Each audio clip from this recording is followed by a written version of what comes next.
2008, 2009 ഞാൻ വേറൊരു ട്രിപ്പ് പോയിട്ടുണ്ടായിരുന്നു. അവിടെ ചെന്ന് കഴിഞ്ഞ ഒരു സ്ട്രെച്ചറൊക്കെ വെക്കുന്ന ഒരു പുള്ളിക്കാരനുണ്ട്. പുള്ളിനോട് ഞാൻ ചോദിച്ചു, ചേട്ടാ ഇങ്ങനെ പണ്ടൊരു സ്ഥലം ഇങ്ങനെ ഒരു പിള്ളേർ വന്ന് കുഴിയിൽ പോയിട്ടുണ്ടില്ലാത്ത.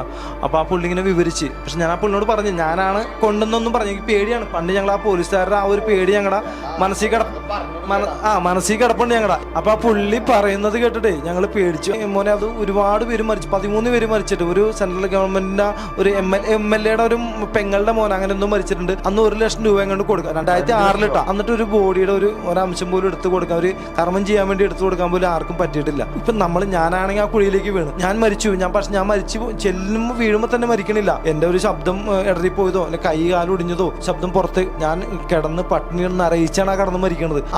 അങ്ങനെയാണ് മരണം സംഭവിക്കുന്നത്. നരക മരണമാണ് സംഭവിക്കുന്നത്. അതിനകത്ത് താഴേക്ക് ഇപ്പൊ ഞാൻ വീണ് പോയി കുറെ നാൾ കഴിഞ്ഞ് വേറൊരാൾ വീണു. ആ അസ്ഥി കൂടത്തിന് മുകളിലേക്കായി വേറെ ആൾ വീണത്. ഇതൊന്നും ആർക്കും അറിയില്ല സംഭവം.